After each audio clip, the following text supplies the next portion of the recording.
Greetings, Earthlings, and welcome to 7th Street. Well, I think it's about time for another Top 5 video, and I know just the one. I've been putting this one off for quite a while, and I don't even really know why. So let's do 7th Street Productions' Top 5 Zombie Films.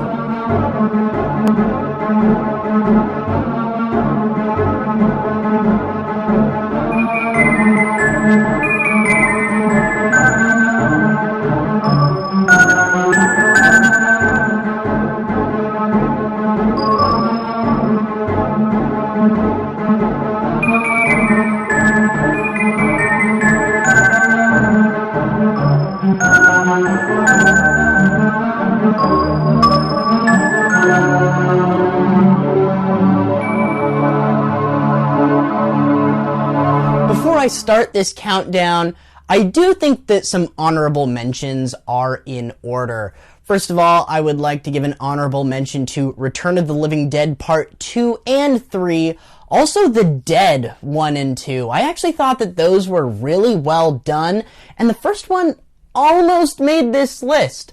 I'd also like to give a shout out to Let Sleeping Corpses Lie. If you haven't seen that one, it's a super cool British zombie movie that's really interesting. Go ahead and check it out. At number 5, I have the 1980s film The Dead Next Door, directed by J.R. Brookwalter.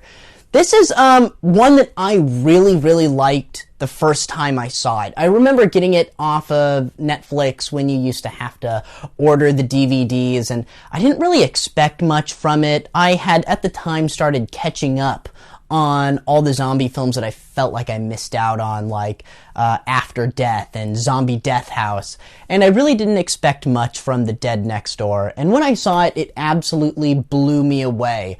One of my favorite things about it is it sort of is trying to exist in a way, maybe this is just in my mind, but it feels like it's trying to exist within the George Romero zombie universe. You know what I mean?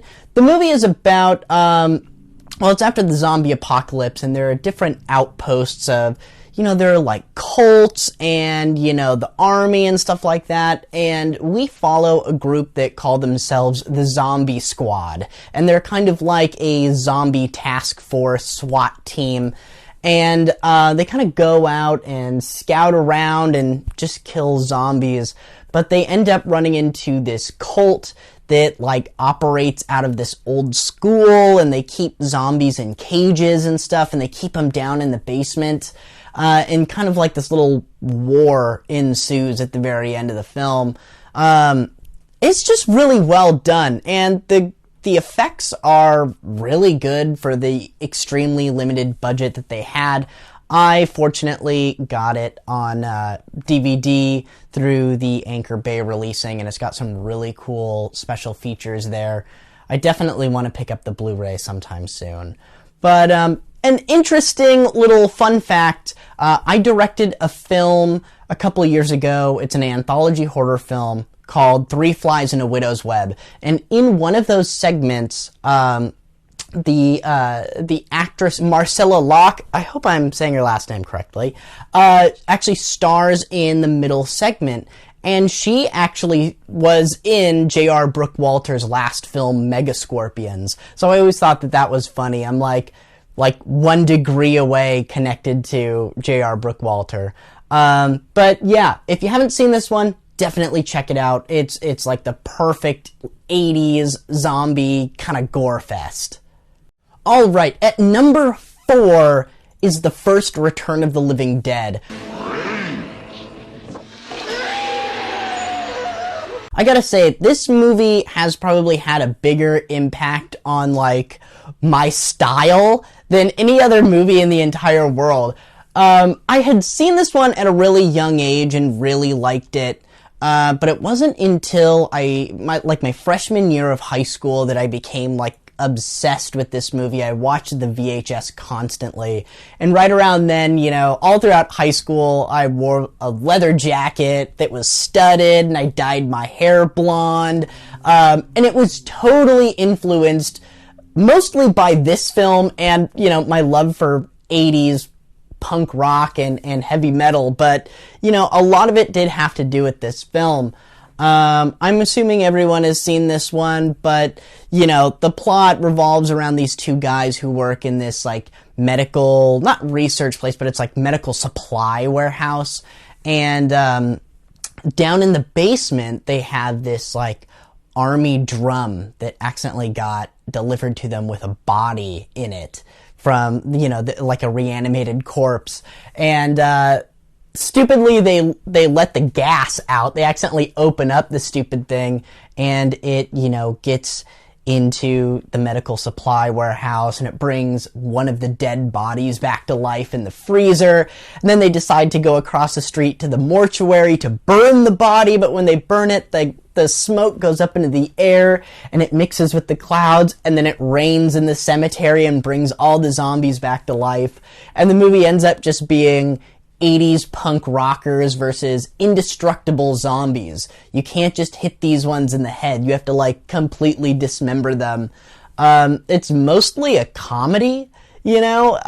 It's an absolutely brilliant film. The soundtrack for this movie is phenomenal. It's how I got into the band SSQ and the Cramps, really. I mean, I was aware of the Cramps, but Surfin' Dead became, like, one of my favorite songs of all time. Definitely check out Return of the Living Dead.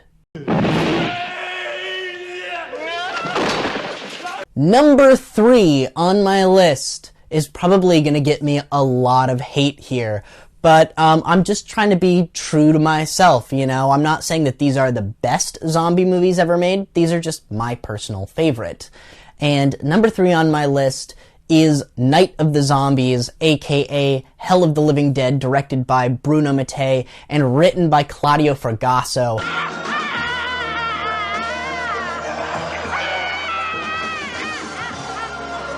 I saw this movie on my birthday. I think it was my 9th or 10th birthday. And I had my friends spend the night, and we rented the movie, and it scared the shit out of me. I don't know why. It was just a little too intense, too much of a downer ending. I've done a reference this film episode on this movie. Definitely check that out. I go into, you know, like the backstory for why I love it so much a little bit more. But yeah, it's basically about a research facility that accidentally lets out a toxic gas that brings the dead back to life, and the UN sends in some task force to go clean up the mess. But by the time they get there, the whole island, this native island, I think it's New Guinea, there's just zombies everywhere. And I just always thought that that was a really, really cool setting to have a zombie film, and that's probably why I like The Dead and The Dead 2. It feels the most like, you know, I know they said that their influence was, you know, Italian zombie films and Fulci films, but I really feel like it takes a lot of cues from Hell of the Living Dead. So definitely check it out.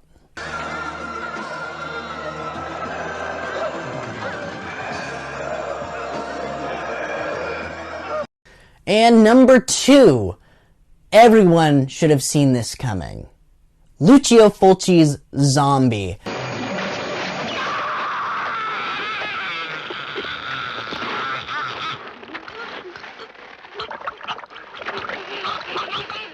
It is an absolute masterpiece. I'm going to go ahead and assume that everybody has seen this, because if you haven't, you need to. I'm not even going to go over the plot.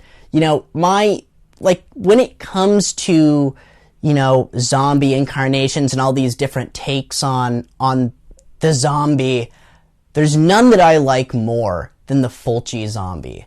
They're always, like, lumbering and slow. They're, like, dead and rotting, and they have no emotion. You never see any facial emotion. All of the makeup is, like, done to make it look like their eyes are all puffy. They're not even open. Their mouths barely open. They're just kind of like bloated and gooey and dripping, and it really hits home that these things are dead.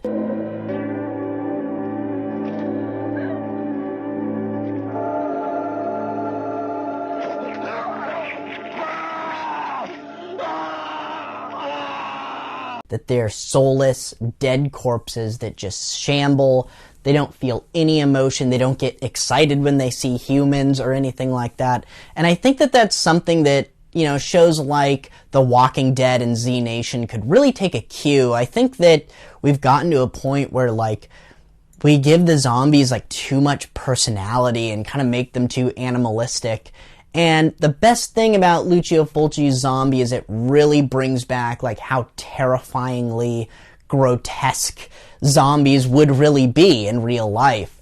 And unfortunately, he never really carried the trend into, you know, Zombie 3 or any of his other films. He kind of started to adopt the commercialized zombie, except for in The Beyond, the very last scene in The Beyond where the dead rise in the hospital. We finally get that, like, classic Fulci zombie, and I always find it terrifying.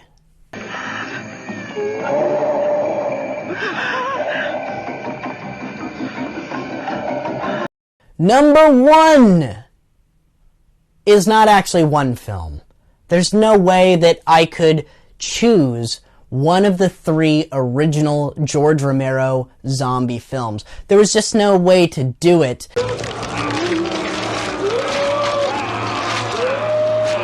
If I was actually going to list all of them out, this entire top 5 list would have just been those 3 films. There would have needed to be 2 blank spots because nothing else can come close to these original films: Night of the Living Dead, Dawn of the Dead, and Day of the Dead. If I had to put them in order for me, just like my opinion, as far as zombie films, not like all around good cinema, I would probably say Day of the Dead first, then Night of the Living Dead, then Dawn of the Dead. They're all really close to each other, but Day of the Dead is probably my favorite zombie film. It's just an absolutely brilliant movie, and I know that there are some people that don't like it, but I would recommend going into it with an open mind. It's just so claustrophobic, the setting, it's very depressing, and the zombies look great. It's probably some of the best practical effects that I've ever seen.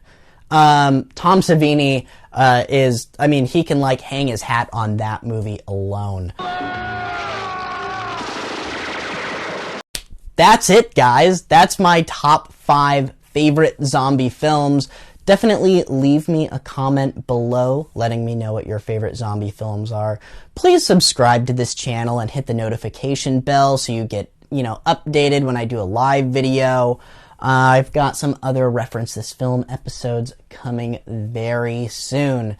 So until next time, guys. Now it's time for your reward.